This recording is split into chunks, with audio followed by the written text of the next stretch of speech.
Astaghfirullah. Assalamualaikum warahmatullahi wabarakatuh.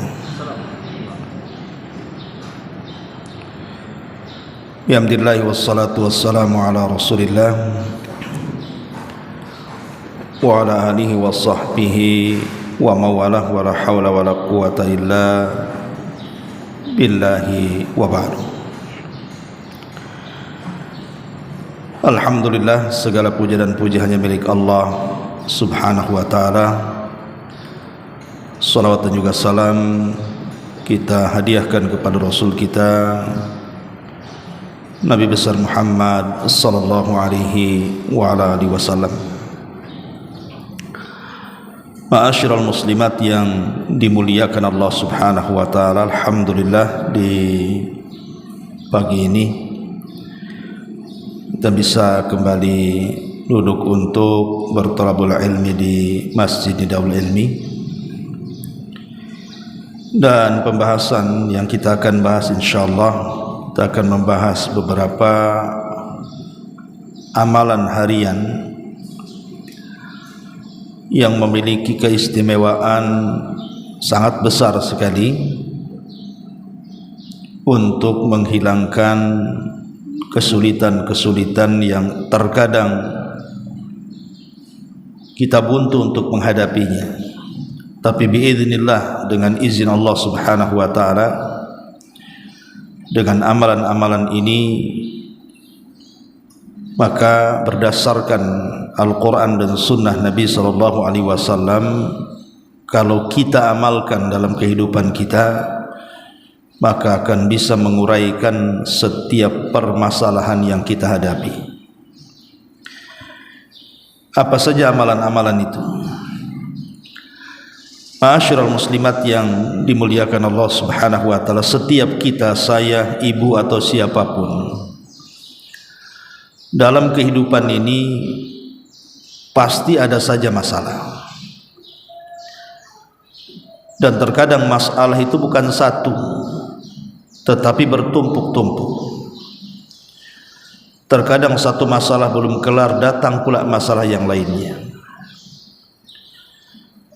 Baik masalah itu berkaitan dengan ekonomi, baik masalah itu berkaitan dengan keluarga, baik masalah itu berkaitan dengan kesehatan, dan masalah-masalah yang lainnya. Karena selama kita hidup di dunia ini dipastikan banyak masalah. Karena kehidupan yang tidak ada masalah itu hanya di sorga.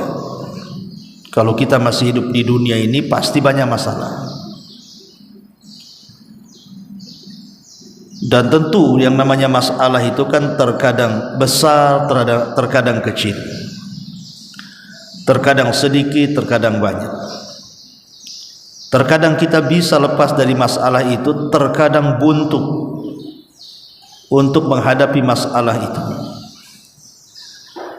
Tetapi syariat Islam ini syariat yang sempurna, mengatur segalanya. Termasuk juga Allah subhanahu wa ta'ala mengarahkan kepada kita untuk melakukan beberapa amalan lewat lisan Nabi SAW tentunya, yang dengan amalan-amalan itu biiznillah, dengan izin Allah dan dengan keyakinan kita kepada Allah subhanahu wa ta'ala, insyaallah masalah-masalah yang kita hadapi itu akan mudah diuraikan. Apa saja? Yang pertama, taqwallahi azza wa jalla, meningkatkan ketakwaan kita kepada Allah subhanahu wa ta'ala. Karena Allah subhanahu wa ta'ala yang mengatakan di dalam Al-Quranul Karim, wa man yattaqillaha yaj'al lahu makhraja. Barang siapa yang bertakwa kepada Allah subhanahu wa ta'ala, maka Allah subhanahu wa ta'ala akan mudahkan jalan keluarnya. Ini janji Allah. Jadi Allah subhanahu wa ta'ala berjanji dalam Al-Quran, siapapun yang meningkatkan ketakwaan kita kepada Allah subhanahu wa ta'ala, maka masalah serumit apapun, maka pasti Allah subhanahu wa ta'ala akan carikan jalan keluarnya. bagaimana cara menguraikannya. Allah nanti akan bimbing itu. Karena kita tahu bahwa semua permasalahan yang kita hadapi itu kan memang datang dari Allah. Allah yang menciptakan masalah itu. Tetapi kita yakin bahwa dengan semakin dekatnya kita kepada Allah, Allah akan mengangkat masalah yang Ia ciptakan sendiri. Di dalam surah Al-A'raf ayat 96, Allah Subhanahu wa taala mengatakan, "Walau anna ahlal qura amanu wattaqau la fatahna 'alaihim barakatim minas sama'i wal ardh." Kalau seandainya penduduk negeri itu mau beriman dan bertakwa, maka kami akan buka atas mereka berkah dari langit dan berkah dari bumi. Maksud berkah dari langit dan bumi artinya kebaikan. Dan kebaikan itulah yang kemudian menjadikan kita terhindar dari permasalahan. Secara logika, kalau seandainya kita ini butuh sesuatu, entah mungkin kita butuh modal, atau hendak membangun usaha, atau hendak membangun rumah, membeli tanah, pokoknya berkaitan dengan uang lah. Kemudian kita punya saudara, punya teman yang baik dengan kita, dan dia orang kaya raya, dan kalau seandainya kita meminta kepada dia, pasti dia akan ngasih karena baiknya orang itu kepada kita. Itu saja kita ini sudah rasanya sudah tenang. Ini baru makhluk dengan makhluk. Macam mana kalau yang membantu kita itu adalah Allah Subhanahu wa ta'ala, Zat yang maha kaya, yang maha mampu melakukan segala-galanya. Tentu harusnya kita lebih tenang lagi, karena sebesar apapun permasalahan, kalau Allah ikut campur tangan itu, maka masalah itu akan mudah diuraikannya. Tapi sekecil apapun masalah, kalau Allah tidak di dalamnya, maka akan sulit keluar dari situ. Makanya yang pertama adalah taqwallahi azza wa jalla. Bertakwalah kepada Allah azza wa jalla dengan menjalankan perintah dan menjauhi larangan. Ini yang pertama. Yang kedua, at-taubat wal istighfar. Perbanyak tobat dan perbanyak mengucap istighfar, astagfirullahaladzim. Dan itu berdasarkan hadis Nabi sallallahu alaihi wasallam. Kata Nabi sallallahu alaihi wasallam, "Man lazimal istighfar ja'alallahu min kulli dhikin faraja wa min kulli hamin makhraja wa razaqahu Allahu min haitsu la yahtasib." Siapa yang melazimkan istighfar, kata Nabi sallallahu alaihi wasallam, maka Allah akan jadikan pada setiap kesempitannya kelapangan, setiap kegundahannya kebahagiaan, dan Allah akan kirim rizki kepadanya dari arah yang tidak disangka-sangka selama ini. Jadi Nabi SAW menjanjikan, kalau hidup kita ingin berkah, jauh dari permasalahan, diuraikan kesulitannya, maka perbanyaklah taubat dan istighfar. Karena biasanya kesulitan datang itu karena dosa. Jadi kenapa kita ini tidak henti-hentinya dicoba oleh Allah Subhanahu wa ta'ala, diberikan ujian dengan berbagai macam kesulitan yang menumpuk? Itu salah satu sebab itu karena dosa. Dan itu sebagaimana hadis Nabi SAW, innal abda la yuhramur rizqu bidhambi yusibu. Sesungguhnya seorang hamba itu diharamkan mendapatkan rizki karena dosa yang dilakukannya. Dan rizki itu tidak mesti harta. Rizki itu juga kelapangan dada, kebahagiaan keluarga, kebahagiaan bertetangga, kebahagiaan berkawan, dan begitu seterusnya. Itu semua rizki. Lah terkadang rizki-rizki itu, kata Nabi SAW, bisa tercabut. Yang tadinya bahagia tiba-tiba sengsara, yang tadinya murah senyum artinya banyak menangisnya, dan begitu seterusnya, karena boleh jadi itu diakibatkan dosa. Maka dengan tobat dan istighfar inilah yang bisa mengeluarkan kita dari kesulitan. Makanya di zaman Hasan Al-Basri rahimahullahu ta'ala, ada 3 orang yang mengadu tentang 3 kesulitan yang berbeda. Yang pertama mengadu soal desanya, kampungnya, yang terjadi paceklik berkepanjangan sehingga tidak pernah turun hujan, dan itu menyiksa. Kemudian minta solusi kepada Imam Hasan Al-Basri apa yang harus dilakukannya. Kemudian yang kedua, ada orang yang datang kepada Imam Hasan Al-Basri mengeluhkan dia sudah menikah lama tapi tidak diberikan karunia berupa momongan dan anak. Kemudian yang ketiga, ada orang yang mengadu karena kefakirannya, karena kemiskinannya, susah cari pekerjaan, dan begitu seterusnya. Tetapi Imam Hasan Al-Basri hanya menasihati dengan satu kata. Apa kata Imam Hasan Al-Basri? Istaghfiru rabbakum, beristighfarlah kalian kepada Rabb kalian. Jadi 3 orang yang bermasalah dengan permasalahan yang berbeda-beda ini bertanya, wahai Imam, masalah kami ini kekeringan, masalah si anu karena tak punya anak, masalah si anu karena kefakiran. Kenapa jawabannya sama? Kami disuruh banyak istighfar. Kemudian Imam Hasan Al-Basri membacakan sebuah ayat dalam surah Nuh. Faqultu astaghfiru rabbakum innahu kana ghaffara yursilis samaa 'alaikum midrara wa yumdidkum bi amwali wa banin wa yaj'al lakum jannatin wa yaj'al lakum anhara. Aku katakan, kata Nuh kepada kaumnya, banyak-banyaklah istighfar kalian kepada Rabb kalian. Kenapa demikian? Karena ketika itu di zaman Nabi Nuh pernah terjadi kekeringan paceklik selama 40 tahun. Jadi zaman Nabi Nuh itu pernah tidak turun hujan 40 tahun. Bayangkan kita seminggu nggak turun hujan saja, udah panas kan gitu, udah menjerit kita rasanya kan. Ini 40 tahun tidak turun hujan di zaman Nabi Nuh.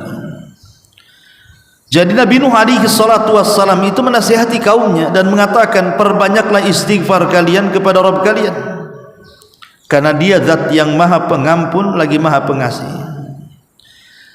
Kalau kalian mau istighfar, kata Nuh alaihi salam, yursilis samaa 'alaikum midrara, maka Allah akan turunkan hujan kepada kalian. Wa yumdidkum bi amwalin wa banin, dan Allah akan memperbanyak harta dan keturunan kalian. Wa yaj'al lakum jannatin wa yaj'al lakum anhara, bahkan sungai-sungai kalian akan dipenuhi air dan hutan-hutan kalian akan disuburkan. Ini janji Allah kepada kita dalam Quran. Ini yang kedua. Jadi kalau kita ingin terlepas dari kesulitan, cobalah amalkan memperbanyak taubat dan istighfar. Yang ketiga, banyak-banyaklah bersyukur kepada Allah Azza wa Jalla. Terkadang manusia itu dilupakan akan nikmat yang Allah anugerahkan sebelumnya, baru ingat ketika ditimpa musibah. Banyak orang-orang yang diberikan kesehatan, contohnya kan, diberikan kesehatan, waktu sehat itu lupa sama Allah. Jangan lagi cerita sholat, cerita hadir di majelis ilmu, lisan mengucapkan kalimat-kalimat zikir saja lupa kadang-kadang, bahkan sama sekali tidak ingat. Bahkan dikiranya dia tidak akan sakit, bahkan yang lebih parah dikiranya dia tidak akan mati. Tapi sekali Allah coba dengan penyakit, dia pun kemudian tumbang, tidak bisa bergerak, boleh jadi stroke atau yang semacamnya. Baru dia ingat Allah, baru dia berzikir, baru istighfar, takut mati. Apa harus nunggu sakit dulu baru takut mati? Ketika sehat kemana? Padahal nikmat sehat itu akan ditanyakan. Sihhatuka qabla saqami, kata Rasul, sehatmu sebelum sakitmu akan ditanya. Kalau seandainya kita tidak pernah mengingat Allah di waktu senang, jangan harap Allah akan ingat kita di waktu susah. Karena hanya orang-orang yang diperhatikan Allah di waktu susah itu, ketika di waktu senang dia betul-betul mengenal Allah Subhanahu wa taala. Kata Nabi sallallahu alaihi wasallam, ta'arraf ilallahi fir raha ya'rifka fi syiddah. Kenali Allah di waktu engkau senang, nanti Allah akan kenal engkau di waktu susah. Maka kalau ingin dihilangkan kesulitan kita, banyak-banyaklah bersyukur kepada Allah. Bersyukur akan nikmat, minimalnya kalau kita kena musibah, bersyukur akan nikmat yang masih ada. Umpamanya ibu sakit, jangan ibu lah, yang lain aja ya. Contoh si A sakit, kalau dia bisa bersyukur Bu, maka biasanya dia akan melihat ke yang lainnya. Oh, tetangga saya juga ada yang sakit, rupanya dia lebih parah dibandingkan saya, alhamdulillah, bersyukur dia. Ataupun umpamanya kayak semalam nih kan, terjadi musibah nih, angin di mana-mana di kota Batam ini. Entah di Batu Haji, di Batam Center, di mana-mana saya lihat tuh. Ada yang terangkat rumahnya, ada yang pohonnya jatuh, tiang listrik tumbang, macam-macam. Kayaknya kan ibu merasalah semalam semana kan waktu maghrib itu. Terkadang kalau seandainya Allah takdirkan, boleh jadi mungkin rumah kita terkena musibah, entah terangkat atapnya ya, tapi kita masih bersyukur. Nasib baik baru rumah saja yang hilang atapnya, coba kalau saya yang hilang kepalanya, kan jadi masih bersyukur juga, alhamdulillah saya selamat, rumah saja yang rusak. Itu namanya bersyukur Bu. Bersyukur akan nikmat yang tersisa, jangan terpikir musibah yang ada. Sebab kalau orang banyak berpikir soal musibah yang ada, dia lupa dengan nikmat Allah yang tersisa, itu nggak akan pernah bahagia hidupnya. Stres, mikir terus jadinya. Makanya syukur itu salah satu yang bisa mendatangkan nikmat. Allah Subhanahu wa taala mengatakan, la in syakartum la azidannakum wa la in kafartum inna adzabi lasyadid. Kalau kalian bersyukur kepada Allah, ku tambah nikmatku untuk kalian. Tapi kalau kalian kufur, justru azabku menanti kalian. Ini yang ketiga. Yang keempat, as-sadaqatu wal infaqu fi sabilillah. Bersedekah. Justru yang menghilangkan kesulitan itu bersedekah. Makanya ada istilah dalam Quran itu, wa man qudira alaihi rizqu fal yunfik. Kalau disempitkan rizkinya, biar lapang, berinfak. Ini Allah yang mengatakan. Masa sih Ustaz, saya ini sudah jatuh, ketimpa tangga, ketimpa genteng lagi, banyak timpa, cemana saya akan keluar? Infak pun tak ada ya.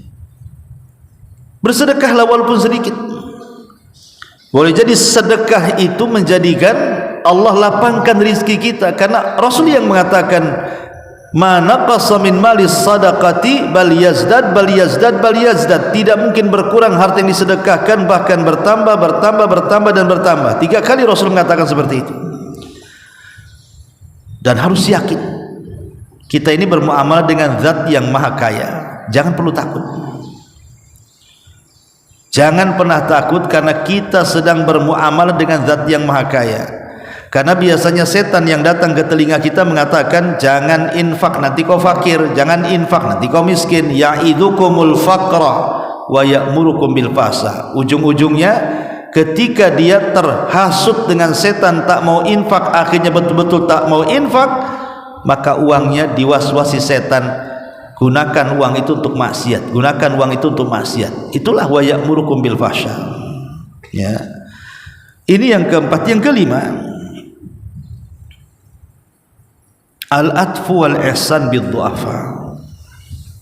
lembut, dan senantiasa berbuat baik kepada orang-orang yang lemah, orang-orang yang jauh lebih fakir dari kita. Terkadang saya lihat kan di Batam ini ada perumahan itu kontrasnya begini, itu perumahan menengah ke atas, ya boleh dikata elit lah, tapi kemudian terpagar di situnya ada rumah ruli sampingnya. Saya lihat ada beberapa rumah orang-orang kaya raya itu sampingnya ruli, rumah liar orang-orang miskin.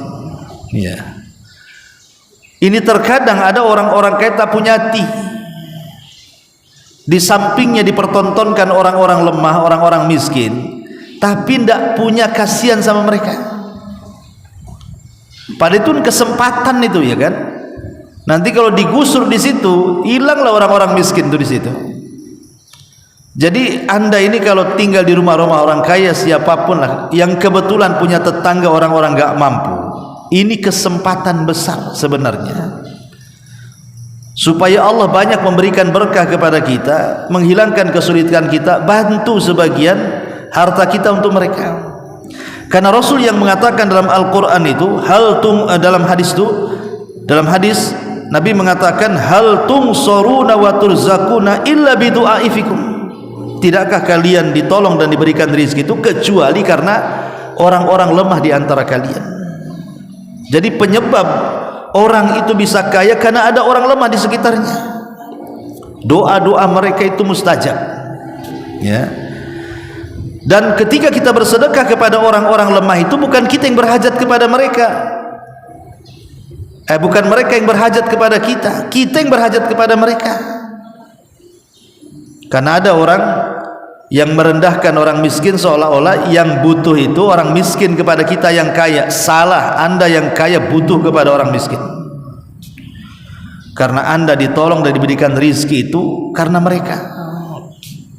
Jadi menolong saudara-saudara kita yang tidak mampu itu bisa menghilangkan kesulitan hidup kita. Ini yang ke-6, yang ke-5. Kemudian yang ke-6, al-isti'anatu billah. Kalau kita banyak masalah, dirundung dengan berbagai macam kesulitan dalam kehidupan kita ini, cobalah minta pertolongan kepada Allah. Kapan itu? Ambil di waktu-waktu mustajab doa. Seperti apa mustajab doa? Malam hari, di sepertiga malam akhir, itu mustajab doa tuh. Ibu bangun di jam 12 atau jam 1 gitu kan, kemudian mengambil wudhu, kemudian ibu tahajud di situ, kemudian setelah itu angkat kedua tangan, minta kepada Allah diselesaikan masalahnya. Tidak ada yang mustahil bagi Allah. Walaupun bagi kita mustahil keluar dari kesulitan, bagi Allah itu mungkin semua. Tidak ada yang mustahil bagi Allah. Seberat apapun kesulitan yang kita hadapi, ringan bagi Allah mengeluarkannya. Karena Allah yang menciptakan kesulitan, Allah juga yang akan mengeluarkan kita dari kesulitan kan. Minta kepada Allah dengan cara isti'anah, minta pertolongan kepada Allah Subhanahu wa taala supaya dikeluarkan dari kesulitan kita itu. Kapan itu? Ambil waktu-waktu mustajab doa. Kan waktu-waktu mustajab doa kan banyak, salah satunya yang terbaik adalah di sepertiga malam akhir, dan yang lebih baik lagi di saat kita sedang sujud, karena disitulah kedekatan kita dengan Allah Subhanahu wa taala, sedang sujud, sedang tahajud, minta kepada Allah. Ini yang ke-6. Yang ke-7, akhdhu bil asbab. Ambil sebab, ya, ambil sebab. Ketika Siti Hajar ditinggal oleh Ibrahim bersama Ismail di sebuah lembah, sudah habis makanan dan minuman, tidak ada orang yang melintas di situ, tidak ada tanaman dan pepohonan, tidak ada pula makanan dan minuman. Pokoknya secara logika harus mati tuh dua manusia mulia, Hajar dan juga Ismail. Tetapi Hajar mengajarkan kepada kita bentuk tawakal dengan cara apa? Akhdhu bil asbab, mencari sebab. Makanya Hajar kemudian berusaha untuk mencari air, bergerak ke sana, bergerak kemari, naik ke bukit Safa, turun ke bukit Marwah, balik lagi ke Safa, balik lagi ke Marwah, sampai 7 putaran. Ketika sana sini nggak dapat air, dia khawatir dengan putranya Ismail. Segera dia mendekati putranya, rupanya di samping Ismail ada Jibril dengan satu sayapnya menancapkan di tanah sebelah kaki Ismail, keluar air Zam-Zam. Begitulah akhdhu bil asbab, cari sebab dulu. Kalau sudah mencari sebab, nanti Allah yang kasih keinginan kita. Yang jelas cari sebab, doa saja tidak cukup. Jadi malamnya kita berdoa, bermunajat di sepertiga malam akhir, besoknya kita gerak, apa yang kita kehendaki cari. Itu paling cepat, itu mengeluarkan kita dari kesulitan. Ini yang nomor 7. Yang nomor 8, tawassul bi asma'illahi wa sifati. Bertawassul dengan nama-nama Allah dan sifat-sifatnya, atau bertawassul dengan amal saleh dan orang yang saleh yang masih hidup. Bertawassul dengan nama-nama Allah itu ya kita sebut nama-namanya. Pamannya ibu kesulitannya apa? Oh, kesulitannya ekonomi, berarti perbanyak mengucapkan kalimat ya Razzaq, ya Razzaq urzuqni, wahidat yang maha pemberi rizki, wahidat yang maha pemberi rizki, berikanlah rizkimu kepadaku. Perbanyak. Kalau ibu yang ingin tobat karena terlampau banyak dosa, perbanyak ya Ghafur, ya Ghafur. Ya. Kalau ibu tidak ingin dibicarakan tetangga, tidak ingin dijelek-jelekan dan direndahkan tetangga karena aib ibu yang ibu hadapi, maka ibu perbanyak menyebut kalimat sitir ya sitir ya sitir usturni, wahidat yang maha penutup aib, wahidat yang maha penutup aib, tutuplah aibku, dan begitu seterusnya. Gunakan nama-nama Allah sesuai dengan hajat ibu. Ibu hajatnya apa? Hajatnya pengen punya anak, ya perbanyak kalimat ya Wahhab, ya Wahhab, berikanlah keturunan kepadaku, dan begitu seterusnya. Maka bertawassul dengan nama-nama Allah dan sifatnya, atau bertawassul dengan amal soleh. Ibu teringat dulu pernah beramal apalah kan itu, entah bersedekah, entah menyayangi tetangga, entah pernah berbuat baik kepada manusia. Ingat-ingat, kita kira-kira nih dalam kehidupan ibu itu, ibu pernah mengamalkan amalan apa yang paling indah sepanjang sejarah ibu hidup tuh, yang paling ikhlas tuh. Gunakan amalan itu untuk di hari ibu sedang kesulitan. Ya Allah, kok hidup saya ini kok sulit sekali, sudah seminggu, sudah sebulan seperti ini. Dulu saya pernah berbuat baik sama si Anu, dan saya lakukan dengan ikhlas. Kalau memang kebaikanku kepada si Anu itu yang lakukan dengan cara ikhlas, kau terima ya Rabb, hari ini aku butuh dan berhajat kepadamu, tolong lepaskan aku dari masalah ini. Itu namanya tawassul dengan amal soleh. Itu bisa menghilangkan kesulitan juga. Ini yang nomor 8. Yang nomor 9, menghilangkan kesulitan orang lain. Menghilangkan kesulitan orang lain. Nabi SAW mengatakan, man naffasa am mu'minin kurbatan fid dunya naffasallahu kurbatan min kurabi yaumil qiyamah. Barang siapa yang meringankan kesulitan atau satu kesulitan, Rasul mengistilahkan dengan satu kesulitan, siapa yang menghilangkan satu kesulitan yang diderita oleh saudaranya seorang muslim di dunia, maka Allah akan hilangkan kesulitan dia di dunia dan di akhirat. Jadi kalau seandainya kita ini ada tetangga nampaknya sedang sulit, menghilangkan kesulitan itu tidak mesti pakai materi, Bu. Bisa juga pakai kalimat. Umpamanya ada orang sedih, kita datang, kita hibur, itu menghilangkan kesulitan juga tuh.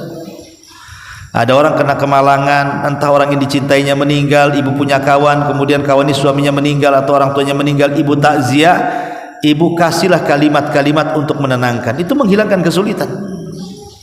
Ya, jadi tidak mesti material ya, apa namanya, uang atau apa, enggak mesti materi untuk membantu orang itu. Bisa dalam bentuk tenaga, bisa dalam bentuk waktu, meluangkan waktu, bisa dalam bentuk ucapan, mudah kok sebenarnya. Tapi efeknya besar, karena Allah akan menghilangkan kesulitan kita di dunia dan akhirat. Dan yang terakhir, yang 10 adalah husnudzan billah, berbaik sangkalah dengan Allah. Tidak mesti sebuah musibah atau ujian yang Allah timpakan kepada kita itu buruk bagi kita, Bu. Tidak mesti. Terkadang itu kebaikan bagi kita. Wa asa an takrahu syai'an wa huwa khairul lakum. Dan boleh jadi apa yang kau lihat buruk itu rupanya baik pula di hadapan Allah. Kita tidak tahu. Maka berhusnudzonlah kepada Allah. Kalau kita ditimpa musibah, jangan suudzon kepada Allah, tapi berhusnudzon.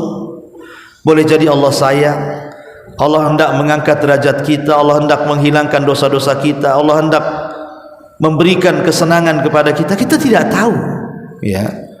Makanya husnudzon itu penting ketika kita berada dalam sebuah kesulitan itu, karena husnudzon itu akan mengeluarkan kita dari kesulitan. Bukankah Rasul dalam hadis qudsi mengatakan, Allah berfirman, ana ma'adhanni abdi bi, sesungguhnya aku ini akan mengikuti prasangka hambaku.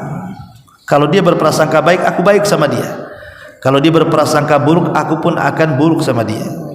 Lihat, jadi berhusnudzon itu penting ketika tertimpa musibah, karena Allah akan ganti kesulitan itu dengan kemudahan dengan berhusnudzon itu. Nah, ini diantara 10 perkara yang disebutkan para ulama tentang amalan-amalan yang bisa menghilangkan atau menjauhkan kita dari kesulitan-kesulitan dunia. Wallahu a'lam bishawab.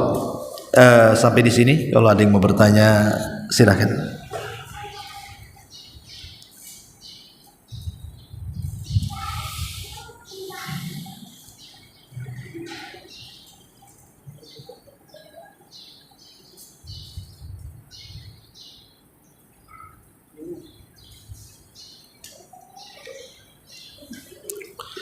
Nggak ada, Bu? Taib. Kalau nggak ada, kita tutup. Mudah-mudahan kita berdoa kepada Allah Azza wa Jal, karena ini cuaca juga katanya menurut informasi beberapa hari ke depan mungkin cuaca kurang baik, ya kan? Kita berdoa kepada Allah, semoga Allah Subhanahu wa taala melindungi kita dan keluarga dan juga kota Batam tercinta ini. Dan ada himbauan hati-hati keluar malam, kalau ada angin sebaiknya tidak usah keluar malam lah. Karena saya lihat tuh musibah-musibah yang terjadi itu, Bu, itu rata-rata malam hari. Musibah-musibah yang terjadi dimanapun yang memakan korban itu rata-rata di malam hari atau mendekati waktu subuh. Ya, maka saya himbau juga ibu-ibu nggak usahlah keluar malam-malam kan, kecuali karena ada kebutuhan mendesak saja. Karena cuaca ke depan ya mudah-mudahan baik-baik saja kan itu. Cuma saya dapat informasi saja. Wallahu a'lam. Subhanaka bihamdika asyhadu an la ilaha illa anta astaghfiruka wa atubu ilaik. Allahu ta'ala alam. Assalamualaikum warahmatullahi wabarakatuh.